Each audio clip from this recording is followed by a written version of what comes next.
ದಕ್ಷಿಣ ಕನ್ನಡ ಜಿಲ್ಲೆಯ ಧರ್ಮಸ್ಥಳ ಸತತವಾಗಿ ಅಲ್ಲಿ ನಡೀತಾ ಇರುವ ಬೆಳವಣಿಗೆಯನ್ನು, ಸುದ್ದಿಯ ಹಿಂದಿನ ಸುದ್ದಿಯನ್ನು ತಮಗೆ ತಲುಪಿಸುವ ಯತ್ನವನ್ನು ಪ್ರಾಮಾಣಿಕವಾಗಿ ನಾನು ಮಾಡ್ತಾ ಬಂದೆ.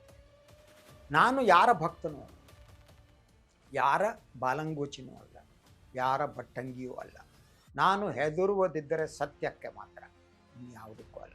ಆ ಕಾರಣಕ್ಕಾಗಿ ಧರ್ಮಸ್ಥಳದ ಇಡೀ ಪ್ರಕರಣವನ್ನು ತಮ್ಮ ಮುಂದೆ ನಾನು ಸದಾ ಇಡ್ತಾ ಬಂದವನು. ಈಗ ಲೇಟೆಸ್ಟ್ ಡೆವಲಪ್ಮೆಂಟ್ ಅದರ ಬಗ್ಗೆ ತಮಗೆ ತಿಳಿಸುವುದಕ್ಕೆ ಇವತ್ತು ಉತ್ಸುಕನಾಗಿದ್ದೇನೆ. ಅದಕ್ಕೂ ಮೊದಲು ಒಂದು ಮಾತನ್ನು ಹೇಳಬೇಕು. ನನಗೆ ಬಂದ ಮಾಹಿತಿಯ ಪ್ರಕಾರ ಧರ್ಮಸ್ಥಳದ ಧರ್ಮಾಧಿಕಾರಿಗಳಾದಂಥ ವೀರೇಂದ್ರ ಹೆಗ್ಗಡೆಯವರ ಆರೋಗ್ಯ ಸರಿ ಇಲ್ವ. ಸೊ ಆದರೆ ಅವರು ಆರೋಗ್ಯ ಸರಿಯಾಗಲಿ ಅಂತ ಬಯಸುವ, ಎಂದೂ ಕೂಡ ಇನ್ನೊಬ್ಬರ ಸಾವನ್ನು ಬಯಸಕೂಡದು. ಯಾಕೆಂದರೆ ಎಲ್ಲಿವರೆಗೆ ನಮಗೆ ಜೀವ ಕೊಡುವ ಶಕ್ತಿ ಇಲ್ಲವೋ ಅಲ್ಲಿಯವರೆಗೆ ಜೀವ ತೆಗೆಯುವ ಅಥವಾ ಜೀವ ಹೋಗಲಿ ಅಂತ ಹೇಳುವ ಅಧಿಕಾರ ಕೂಡ ನಮಗಿರಲಿಲ್ಲ.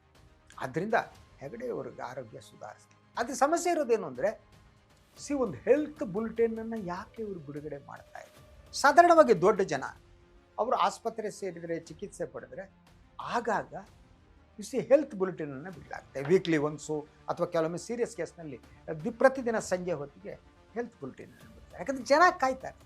ಸಾಮಾನ್ಯ ಜನ ನಿಮ್ಮಂಥವ್ರಾದರೆ ಬೇರೆ ಯಾರು ಕಾಯಲ್ಲ. ನಮ್ಗೆ ಹೆಲ್ತ್ ಕೆಟ್ಟರು ಅಷ್ಟೇ ಹೇಳ್ತಿದ್ರು. ನಾವು ಸಾಮಾನ್ಯ ಜನ. ದೊಡ್ಡವ್ರು ಹಾಗಲ್ಲ. ದೊಡ್ಡವ್ರ ಸಲುವಾಗಿ ಅವ್ರಿಗೊಂದು ಫಾಲೋಯಿಂಗ್ ಇರುತ್ತೆ. ಅವರನ್ನು ಪೂಜಿಸುವವರು ಇರ್ತಾರೆ, ದೈವಾಂಶ ಸಂಭೂತರು ಅನ್ನೋರು ಇರ್ತಾರೆ. ಸೊ ಆ ನಂಬಿಕೆಗಳು ಏನೇ ಇರಲಿ ಹಾಳಾಗೋಗ್ಲಿ, ನಾವು ಕಟ್ಕೊಂಡು ಏನು ಮಾಡಿ. ಆದರೆ ಅವರ ಆರೋಗ್ಯದ ಬಗ್ಗೆ ಜನರಿಗೆ ತಿಳಿಸಬೇಕಾದಂಥ ಅವಶ್ಯಕತೆ ಇತ್ತು. ಆದರೆ ಅದನ್ನು ಮಾಡ್ತಾ ಇಲ್ಲ. ಯಾಕಂದರೆ ಅವರಿಗಾಗಿ ಕೆಲವರು ಹೇಳಿದ್ರು ಕಿಡ್ನಿ ಸಮಸ್ಯೆ ಇರ್ಬೋದು, ಇನ್ನೂ ಕೆಲವರು ಹೇಳಿದೇನೋ ಮೈಯಲ್ಲಿ ತುರಿಕೆನೋ ಒಂದು ಏನೋ ವಾಟ್ ಎವರ್. ಅದೇ ಜನರಿಗೆ ತಿಳಿಸಬೇಕಾದ್ದು ಅವರ ಕರ್ತವ್ಯ ಅಂತ ನಾನು ನಂಬಿದ್ದೆ. ಈಗ ನಾನು ಇದೇ ವಿಚಾರಕ್ಕೆ ಈಗ ಲೇಟೆಸ್ಟ್ ಡೆವಲಪ್ಮೆಂಟ್, ಈ ಏನು ಧರ್ಮಸ್ಥಳದ ಹೆಣ ಹೂತ ಪ್ರಕರಣ ಮತ್ತು ಹೆಣ ಸಾಗಿಸಿದ ಪ್ರಕರಣ ಇದೆ, ಅದು ಬುರುಡೆ ಪ್ರಕರಣ ಅಂಥೇಳಿ ಅದು ಸುಳ್ಳು ಅನ್ನುವ ರೀತಿಯಲ್ಲಿ ಮೇನ್ ಸ್ಟ್ರೀಮ್ ಮಾಧ್ಯಮಗಳು ಪ್ರಚಾರ ಮಾಡ್ತಾ ಬಂದರು. ಬಹುತೇಕ ಮಾಧ್ಯಮಗಳು ದಟ್ ವೀರೇಂದ್ರ ಹೆಗ್ಗಡೆಯವರ ಪದತಲದಲ್ಲಿ ಕೂತು ಅವರ ಪಾದ ಪೂಜೆ ಮಾಡ್ತಾರೆ, ತೀರ್ಥವನ್ನು ಸ್ವೀಕಾರ ಮಾಡ್ತಾ ಇದ್ದಾರೆ. ಈಗಲೂ ಕೂಡ ಆ ಪ್ರಕ್ರಿಯೆ ಮುಂದುವರಿದೆ. ನಮ್ಮ ಮೇನ್ ಸ್ಟ್ರೀಮ್ ಮಾಧ್ಯಮಗಳ ಬಹುತೇಕ ಎಲ್ಲ ಆ್ಯಂಕರ್ಗಳು, ಚೀಫ್ ಆ್ಯಂಕರ್ಗಳು, ಎಡಿಟರ್ಗಳು ಒಂದು ರೀತಿಯಲ್ಲಿ ವೀರೇಂದ್ರ ಹೆಗ್ಗಡೆಯವರ ಮಡಿಲ ಮರಿಗಳು. ಅವರನ್ನು ಬಿಟ್ಟು ಅವರಿಗೆ ಬರೋಕ್ಕೆ ಸಾಧ್ಯ ಆಗ್ತಾ ಇಲ್ಲ. ಆದ್ದರಿಂದ ಸತತವಾಗಿ ಈ ಪ್ರಕರಣವನ್ನು ದಾರಿ ತಪ್ಪಿಸುವ ಯತ್ನ ನಡೀತಾ ಬಂತು. ಇದಕ್ಕೆ ಬುರುಡೆ ಪ್ರಕರಣ ಅಂತ ಹೇಳಲಾಯಿತು, ಸುಳ್ಳು ಅಂತ ಹೇಳಲಾಯಿತು. ಆದರೆ ಈಗ ಒಂದು ಶಾಕಿಂಗ್ ಮಾಹಿತಿ ಬರ್ತಾ ಇದೆ. ಅದೇನು ಅಂದರೆ FSL ವರದಿ.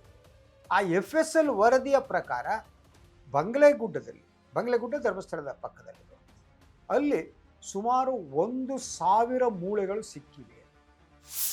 ಅದರ ಜೊತೆಗೆ ನಾನು ಈ ಹಿಂದೆ ಮಾತನಾಡಿದ್ವಿ, ಅದೇನು ಅಂತ ಅಂದರೆ ಆ ಬಂಗ್ಲೆಗುಡ್ಡ ಒಂದು ರೀತಿಯ ಶವಗಳ ನಗರ ಆಗಿದೆ. ಅಷ್ಟರ ಮಟ್ಟಿಗೆ 1,000 ಹೆಣಗಳು ಮೂಳೆಗಳಲ್ಲಿ ಸಿಕ್ಕಿವೆ. ಸೊ ಆ ಮೂಳೆಗಳನ್ನು FSL ಅವರು ಪರೀಕ್ಷೆಗೆ ಒಳಪಡಿಸಿದಾಗ ಅವರು ಕಂಡುಕೊಂಡ ಮಾಹಿತಿ ಅಂತ ಅಂದರೆ, ಈ ಯಾವ ಹೆಣಗಳು ಕೂಡ ಅದು ಆ ಸಾವೇನಾಗಿದೆ ಅವರಿಗೆ ಅದು ನೈಸರ್ಗಿಕವಾಗಿಯೋ ಇನ್ನೊಂದು ರೀತಿಯೋ ಆದ ಸಾವಲ್ಲ. ಅದರಲ್ಲೂ ಭಾಳಷ್ಟು ಹತ್ಯೆಯಾಗಿರಬಹುದು, ಹೊಡೆದು ಹಾಕಿರ್ಬೋದು ಅನ್ನೋ ಸಂಶಯ ಇದೆ. ಅದು ಎನ್ಕ್ವೈರಿಯಿಂದ ಗೊತ್ತಾಗುತ್ತೆ. ಸೊ ಏನು ಇದು ಬಂದ ಮೇಲೆ ಈ ಒಂದು ಪ್ರಕರಣಕ್ಕೆ ಸಂಬಂಧಪಟ್ಟ ಹಾಗೆ 2 ದಿನಗಳಿಂದ SIT ಅಧಿಕಾರವು ಈಗ ಬಂಗ್ಲೆಗುಡ್ಡದಲ್ಲಿ ಮತ್ತೆ ತನಿಖೆಯನ್ನು ಮುಂದುವರಿಸಿದ್ದಾರೆ. ಇದನ್ನು ಭಾಳ ಜನ ಎಕ್ಸ್ಪೆಕ್ಟ್ ಮಾಡಿರಲಿಲ್ಲ, ನಿರೀಕ್ಷೆ ಮಾಡಿರಲಿಲ್ಲ. ಯಾಕೆಂದರೆ ಇದು ಪ್ರಾರಂಭ ಆದದ್ದು ಚಿನ್ನಯ್ಯ ಎನ್ನುವ ಅನಾಮಧೇಯ ವ್ಯಕ್ತಿ, ಸೋಕಾಲ್ಡ್, ಆಯಿತಾ, ಅನಾಮಧೇಯ ವ್ಯಕ್ತಿ ತಂದ ತಲೆ ಬುರುಡೆಯಿಂದ. ಆ ಬುರುಡೆಯಿಂದ ಎಲ್ಲಿಂದ ತಂದದ್ದು, ಅವ್ರಿಗೆ ತಂದು ಕೊಟ್ಟಿದ್ದು ವಿಠಲ್ ಗೌಡರು ತಂದು ಕೊಟ್ಟಿದ್ದು ಎಲ್ಲರಿಗೂ ಗೊತ್ತು. ಅದು ಎಲ್ಲಿಂದೋ ತಂದರು, ಇಲ್ಲಿಂದ ತಂದರು, ಇನ್ನೇರೋ ತಂದರು, ಯಾವುದೋ ಮೆಡಿಕಲ್ ಕಾಲೇಜಿಂದ ತಂದರು, ವಿದೇಶದಿಂದ ತಂದರು, ಪಾಕಿಸ್ತಾನದಿಂದ ತಂದರು, ಬಾಂಗ್ಲಾದೇಶದಿಂದ ತಂದರು ಅಂತ ನಮ್ಮ ಮಾಧ್ಯಮಗಳು ಹೊಡೆದು ಭಾಷಣಗಳನ್ನು, ಸುಳ್ಳುಗಳನ್ನು ಹೇಳಿ ಜನರ ದಾರಿ ತಪ್ಪಿಸ್ತಾ ಇದ್ದಾರೆ. ಆದರೆ ಈಗ FSL ವರದಿ ಬಂದ ಮೇಲೆ ತನಿಖೆ ಮಾಡಿದ ಮೇಲೆ ಆ ತಲೆಬುರುಡೆ ಸಿಕ್ಕಿದ್ದು ಬಂಗ್ಲೆಗುಡ್ಡದಲ್ಲೇ ಅನ್ನೋದು ತೋರಾಗಿದೆ. ಹೀಗಾಗಿ ಅಲ್ಲಿ ಈಗ ಕ್ರೈಮ್ ಸೀನನ್ನು ರೀಕ್ರಿಯೇಟ್ ಮಾಡಬೇಕು. ಸೊ FSL ಅಧಿಕಾರಿಗಳು ಹಾಗೆಯೇ SIT ಅಧಿಕಾರಿಗಳು, ಪೊಲೀಸ್ ಎಲ್ಲ ಸೇರಿ ಅಲ್ಲಿ ಈ ಒಂದು ಬುರುಡೆಯನ್ನು ಬಂಗ್ಲೆಗುಡ್ಡದಿಂದ ತೆಗೆದಿದ್ದೀಯಲ್ಲ ಅದನ್ನು ರೀಕ್ರಿಯೇಟ್ ಮಾಡುವಂಥ ಕೆಲಸವನ್ನು ಪೊಲೀಸರು ಮಾಡಿದ್ದಾರೆ. ಅದು ಆದಮೇಲೆ ಅವರು ಏನು ಮಾಡ್ತಾರೆ ಈಗ, that is a big question. So ಈಗ ನಾವು ಹೇಳ್ತಾ ಇರೋದು ಅಂತಂದರೆ ಈ FSL ವರದಿಯಿಂದ ಹಾಗಿದ್ರೆ ಏನೇನು ಬೆಳಕಿಗೆ ಬಂದಿದೆ ಅದನ್ನ ಒಂದು ಪಟ್ಟಿ ಮಾಡ್ಕೊಂಡು ನಮಗೆ ನೀಡೋದಕ್ಕೆ. ಪತ್ತೆಯಾದ ಕೆಲವು ಅಸ್ಥಿಪಂಜರಗಳು ಮಾನವರದ್ದು ಅನ್ನೋದು ದೃಢಪಟ್ಟಿದೆ. ಫಸ್ಟ್ ಥಿಂಗ್, ಕೆಲವು ಬುರುಡೆಗಳು ಪುರುಷರದ್ದು ಮತ್ತು ಕೆಲವು ಬುರುಡೆಗಳು ಮಹಿಳೆಯರದ್ದು ಅನ್ನೋದು. ಇನ್ನು ಮಣ್ಣಿನ ಮಾದರಿ, ಎಲುಬು, ಬಟ್ಟೆ ತುಂಡುಗಳು, ಜೈವಿಕ ಅವಶೇಷಗಳ ಮೇಲೆ ಪರೀಕ್ಷೆ ನಡೀತಾ ಇದೆ. ಅವುಗಳ ಕಾಲಮಾನ ಹಾಗೂ ಸಾವಿನ ಸ್ವರೂಪದ ಬಗ್ಗೆ ಈಗಾಗಲೇ ಕೆಲವು ಶಾಕಿಂಗ್ ಮಾಹಿತಿಗಳು ಸಿಕ್ಕಿದೆ ಅಂತ ಹೇಳ. ಆ ಶಾಕಿಂಗ್ ಮಾಹಿತಿ ನಾನು ಹೇಳಲ್ಲ, SIT ಇಟ್ ಈಸ್ ಅ ಸ್ಫೋಟಕ ಸುದ್ದಿ ಅಂತ. ಇನ್ನು ಕೆಲವು ಅವಶೇಷಗಳು ಭೂಮಿಯ ಮೇಲ್ಭಾಗದಲ್ಲಿ ಸಿಕ್ಕಿದ್ದು ಕೂಡ SITಗೆ ಅಚ್ಚರಿಯನ್ನು ಮೂಡಿಸಿದೆ. ಯಾಕೆಂದರೆ ಒಂದು ಶವವನ್ನು ನೆಲದಲ್ಲಿ ಹುಗಿದ್ರೆ ಬೇರೆ ಪ್ರಶ್ನೆ, ಮೇಲ್ಭಾಗದಲ್ಲಿ ಸಿಕ್ಕಿದೆ ಅಂದರೆ ಎಲ್ಲೋ ಸತ್ತಿರುವುದನ್ನು ತಂದು ಅಲ್ಲಿ ಒಗೆದಿರಬಹುದು ಅಂತ. ಹಾಗಿದ್ದರೆ ಇದು ಯಾಕೆ ಸ್ಫೋಟಕ ತಿರುವು? ಇದು ಯಾಕೆಂತ ನಾನು ನಿಮ್ಗೆ ಹೇಳಲೇಬೇಕು. ಇದು ಸ್ಫೋಟಕ ತಿರುವು ಯಾಕೆಂದರೆ ಮೊದಲು ದೂರುದಾರ ನೀಡಿದ್ದ ಕೆಲವು ಸ್ಥಳಗಳ ಮಾಹಿತಿ ಏನಿದೆ ಅದು ಸರಿಯಾಗಿರಲಿಲ್ಲ. ಆದರೆ ನಂತರ ವಿಠ್ಠಲಗೌಡ ಸೇರಿ ಕೆಲವು ಸಾಕ್ಷಿದಾರರು ಈ ಏನು ಹೆಣಗಳ ರಾಶಿ ಸಿಕ್ಕಿದೆ, ಎಲ್ಲೆಲ್ಲಿ ಸಿಕ್ಕಿದೆ ಅಂತ ಹೇಳಿದರು. ಆದರೆ ಅದರ ಬಗ್ಗೆ ಅಧಿಕೃತವಾಗಿ ಯಾವುದೇ ಮಾಹಿತಿಯನ್ನು ಬಹಿರಂಗಪಡಿಸಿರಲಿಲ್ಲ. ಇದರಿಂದ SIT ದೊಡ್ಡ ಮಟ್ಟದ ಶೋಧ ಕಾರ್ಯವನ್ನು ಪ್ರಾರಂಭ ಮಾಡಿತು. ಆ ಹಂತದಲ್ಲಿ SIT ಮೇಲೆ ಅನುಮಾನ ಇತ್ತು, ನನಗೂ ಕೂಡ ಅನುಮಾನ ಇತ್ತು. ನಾನು ಹಲವು ಸಂದರ್ಭದಲ್ಲಿ ಈ ಅನುಮಾನಗಳನ್ನು ವ್ಯಕ್ತಪಡಿಸಿದ್ದೆ. ಅದು ಯಾಕೆಂದರೆ SIT ಒಳಗಿರುವಂತಹ ಜನ, ಅವ್ರು ಯಾರು, ಯಾರ್ಯಾರ ಏಜೆಂಟ್ರುಗಳು, ಈ ಪ್ರಶ್ನೆ ಇತ್ತು. ಆದರೆ ಈಗ SIT ಸಾಗುತ್ತಿರುವ ದಾರಿಯನ್ನು ನೋಡಿದ್ರೆ ಸತ್ಯ ಹೊರಗೆ ಬಂದೇ ಬರುತ್ತೆ. ಹಾಗಿದ್ದರೆ ಈಗ ಶೋಧ ಕಾರ್ಯ ಏನೇನು ಪ್ರಸ್ತುತವಾಗಿ ಏನು ನಡೀತಾ ಇದೆ ಅನ್ನೋದು ನಿಮ್ಗೆ ಹೇಳ್ಬಿಡ್ತೀನಿ. ಬಂಗ್ಲೆಗುಡ್ಡದ ಹಲವು ಎಕರೆ ಪ್ರದೇಶದಲ್ಲಿ ಮತ್ತೆ ಶೋಧ ಕಾರ್ಯ ಪ್ರಾರಂಭ ಆಗಿದೆ. The first thing. ಇನ್ನೊಂದು ಗ್ರೌಂಡ್ ಇದೇನಿದೆ GPR ಅಂತ ಏನಂತಾರೆ, ಗ್ರೌಂಡ್ ಪೆನೆಟ್ರೇಟಿಂಗ್ ರಾಡಾರ್ ಏನಿದೆ, ಆ ಉಪಕರಣ, ಮಣ್ಣಿನ ಸ್ಯಾಂಪಲ್ ಸಂಗ್ರಹ, ಮೇಲ್ಮೈ ಪರಿಶೀಲನೆ ಮೊದಲಾದ ವಿವರಗಳಿವೆ. ಅದನ್ನು ಕೂಡ ಪರಿಶೀಲನೆ ನಡೆಸ್ತಾ ಇದೆ. ಕೆಲವು ಕಡೆ 18 ಅಡಿಯಿಂದ ಸುಮಾರು 32 ಅಡಿ ಆಳದವರೆಗೆ ದಟ್ ಅಗೆಯಲಾಗಿದೆ. ಅದರಲ್ಲಿ ಕೆಲವು ಸಿಕ್ಕಿದ್ದು ಅಂತ. ಹೀಗೆ ಇದರ ನಡುವೆ ಕೂಡ SIT ಇದರಲ್ಲೂ ಕೂಡ ಕೆಲವು ಸವಾಲುಗಳಿವೆ. ಆ ಸವಾಲುಗಳೇನು ಅನ್ನೋದನ್ನು ನಾನು ಇಲ್ಲಿ ಪಟ್ಟಿ ಮಾಡಿದೆ. ಒಂದು, ಸಾಕ್ಷಿದಾರರ ಹೇಳಿಕೆಯಲ್ಲಿ ಇರುವ ವ್ಯತ್ಯಾಸಗಳು. ಒಬ್ಬ ಸಾಕ್ಷಿದಾರ ನೀಡಿರುವ ಹೇಳಿಕೆ ಇನ್ನೊಬ್ಬ ಸಾಕ್ಷಿದಾರ ನೀಡಿರುವ ಹೇಳಿಕೆ ವ್ಯತ್ಯಾಸ ಇದ್ದರೆ ಅದರಲ್ಲಿ ಯಾವುದು ಏನು ಅಂತ ತನಿಖೆ ಮುಂದುವರಿಸೋದು. ಇನ್ನು ಕೆಲವು ಸ್ಥಳಗಳಲ್ಲಿ ಪತ್ತೆಯಾಗದಿದ್ದರೆ ಇನ್ನೂ ಕೆಲವು ಸ್ಥಳದಲ್ಲಿ ಇದೆ ಅನ್ನುವ ಅನುಮಾನ ಶುರುವಾಗಿದೆ. ಈ ಬಗ್ಗೆ ಕೂಡ ಅವರು ಪರಿಶೀಲನೆ ನಡೆಸಬೇಕಾಗಿದೆ.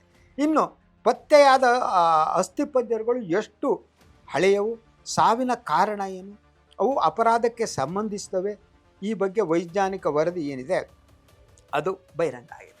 ಹಾಗಿದ್ದರೆ ಇನ್ನು ಮುಂದೇನು ಮಾಡ್ತಾರೆ? ಮುಂದೇನು, ಒಂದು DNA ಪರೀಕ್ಷೆ is the most important. DNA ಪರೀಕ್ಷೆ ಅದು ಕಾಣೆಯಾದವರ ದಾಖಲೆ ಇದೆಯಲ್ಲ ಅದರ ಜೊತೆ ಹೋಲಿಕೆ ಮಾಡ್ತಾರೆ, DNA ಹೋಲಿಕೆ ಮಾಡ್ತಾರೆ. ನಾನು ಮೊದಲೇ ಹೇಳಿದೆ ನಿಮಗೆ.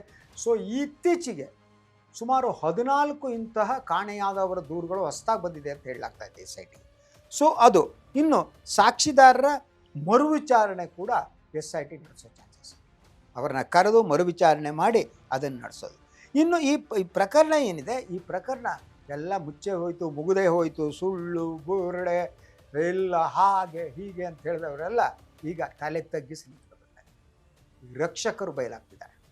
ಯಾರ್ಯಾರು ದೊಡ್ಡವರ ರಕ್ಷಣೆ ನಿಂತಿದ್ದಾರೆ, ಅಲ್ಲಿ ನಡೆದಂಥ ಈ ಹೆಣಹೂತ ಪ್ರಕರಣಗಳು ಮತ್ತು ಹೆಣ ಸಾಗಾಣಿಕೆ ಮಾಡಿದ ಪ್ರಕರಣಗಳ ಸಮಾಧಿ ಮಾಡೋದಕ್ಕೆ ಹೊರಟಿದ್ದಾರಲ್ಲ, ಅವರೆಲ್ಲರ ಮುಖದ ಮೇಲೆ ಹೊಡೆದ ಹಾಗೆ ಸತ್ಯ ಹೊರಬರ್ತಾ ಇದೆ. ನಾನು ಇನ್ನೊಂದು ಸಂದರ್ಭದಲ್ಲಿ ಹೇಳ್ತಾ ಇದ್ದೆ.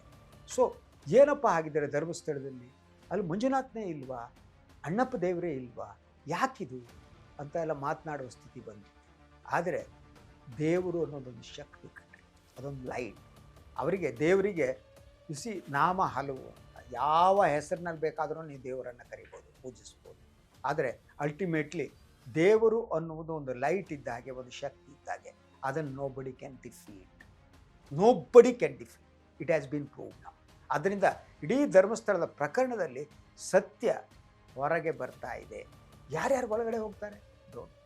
ಈ ರಕ್ಷಕರಿದಾರಲ್ಲ, ವೆಹಿಕಲ್ಗಳು ಹಾಕ್ಕೊಂಡು ಶಾಸಕರು ಮಂತ್ರಿಗಳು ಎಲ್ಲ ಎದ್ದು ಬಿದ್ದು ಹೋಗಿ ಏನು ಇದೊಂದು ಷಡ್ಯಂತರ, ದೊಡ್ಡವ್ರ ಮೇಲೆ ಷಡ್ಯಂತರ, ಇನ್ನೊಂದು ಷಡ್ಯಂತರ, ಹೋಗ್ಬಿಟ್ಟು ಅಂಗಿ ಎಲ್ಲ ಬಿಚ್ಕೊಂಡು ಅಲ್ಲಿ ದೊಡ್ಡವ್ರ ಕಾಲಿಗೆ ಬಿದ್ದುಬಿಟ್ಟು ಮೈ ಉಜ್ಕೊಂಡು ಬಂದರಲ್ಲ, ಅವ್ರು ಎಲ್ಲರಿಗೂ ಕೂಡ ಮುಖದ ಮೇಲೆ ಹೊಡೆದ ಹಾಗೆ ಸತ್ಯ ಹೊರಗೆ ಬರುವ ಚಾನ್ಸಸ್ ಕಾಣುತ್ತೆ. ಆದ್ದರಿಂದ ಏನು ಯಾರ್ಯಾರು ಸುಳ್ಳು ಅಂತ ಹೇಳಿದ್ದಾರೆ ಅದು ಎಲ್ಲಿವರೆಗೆ ಹೋಗಿತ್ತು ಗೊತ್ತಾ? ಈವನ್ ಮುಖ್ಯಮಂತ್ರಿ ಸಿದ್ದರಾಮಯ್ಯನವರಂಥವ್ರಿಗೂ ಕೂಡ ಇದು ಬುರುಡೆ ಪ್ರಕರಣ, ಸುಳ್ಳಿನ ಪ್ರಕರಣ ಅಂತ ತಲೆಯಲ್ಲಿ ತುಂಬಲಾಗಿದೆ. ಹೋರಾಟಗಾರರು ಅವರು ಇವರು ಹೋಗಿ ಸಿದ್ದರಾಮಯ್ಯನವ್ರು ಮಾತಾಡಿದಾಗ ಇದೇನು ಬುರುಡೆ ಅಂತಲ್ರಿ, ಸುಳ್ಳು ಅಂತರಲಿ.